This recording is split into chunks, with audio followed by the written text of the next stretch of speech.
It's a Monday, and it's time to check in with our guy Pep on the sports tip, if you know what I'm saying. What's up, Pep? Hey, here's what I'm saying, man. The greatness of the Raiders is back. The silver and black, they change their head coach. They make a change at quarterback, and they go out and thump the New York Giants 30-6 in Antonio Pearce's debut as the interim head coach of the silver and black. Yes, Daniel Jones went down with an injury, the quarterback for the Giants, but Patrick, nonetheless, any way you slice it, that was a big win for the Raiders. Maybe this is a turning point. It's hard to predict, but man, they sure look a lot better with the change at head coach. Yes, man, it is true. And it's like the late, great Bobby Knight said, coaching is about motivation. And clearly, Antonio is able to do a little bit of motivation, and it worked because they looked good as a team in all phases. Yeah, they weren't playing the best team on earth. Nevertheless, they were one of the worst teams in the league. And that's not how they looked on Sunday, man. They looked good.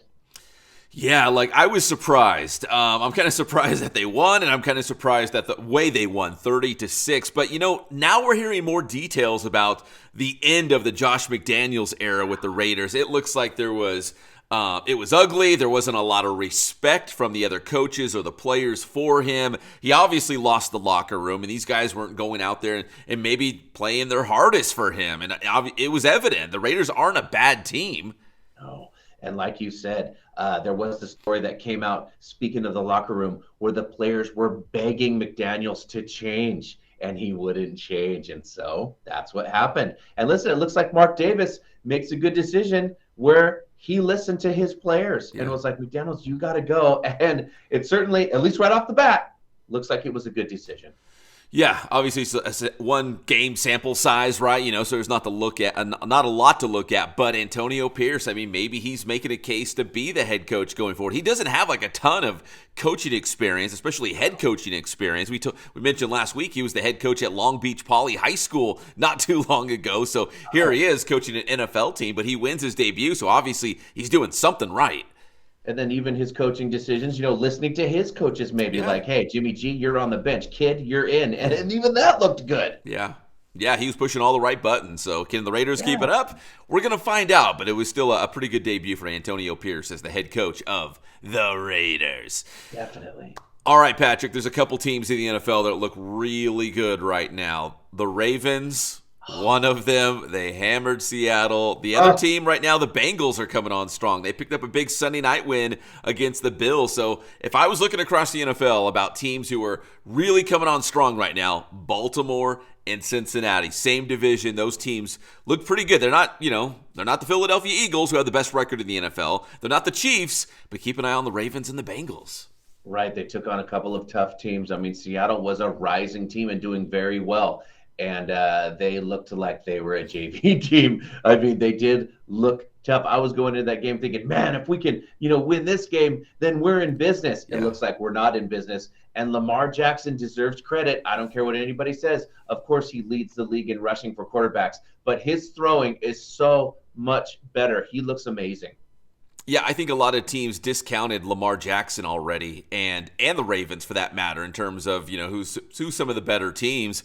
Baltimore clearly can still play some good football, and your Seattle Seahawks, Patrick, they're a good team. So for Baltimore to roll them up like that was pretty impressive to me. And then if you look at the last 4 or 5 weeks, the other team, for me at least, the Cincinnati Bengals, man, they've really turned things around after a slow start out of the gates. And I don't know, if you're looking at two teams to maybe make a run, Baltimore and Cincinnati, at least in my book.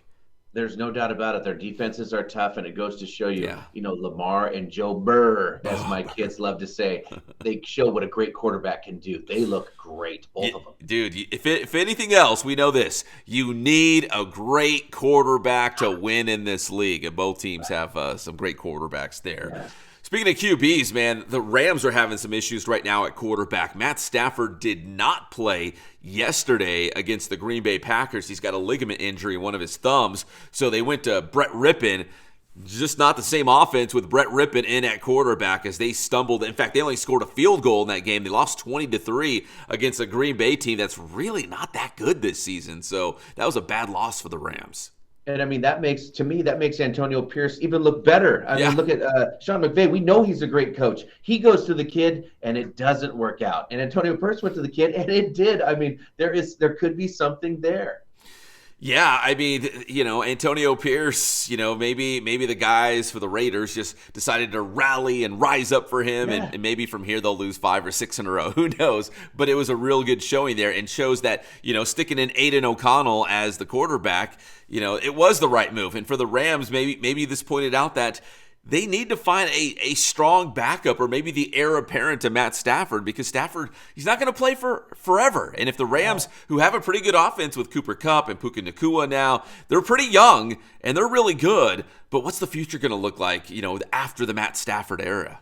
And then it kind of showed what happened to Stetson Bennett. It kind of brought that up. He's Yeah. been on a leave of absence where Yeah. we really don't know why. I mean, who knows? He may have been able to do something, but he's just kind of disappeared all of a sudden. And I think we're going to find out what happened maybe later. Yeah, funny you bring that up, because I think most people forgot, including myself. Several weeks ago he just went MIA, and he's a proven winner. I mean, we talked about this enough times that he won a couple national titles with the Georgia Bulldogs, and when he saw his playing, getting some snaps and some playing time with the Rams, he's looked good. So.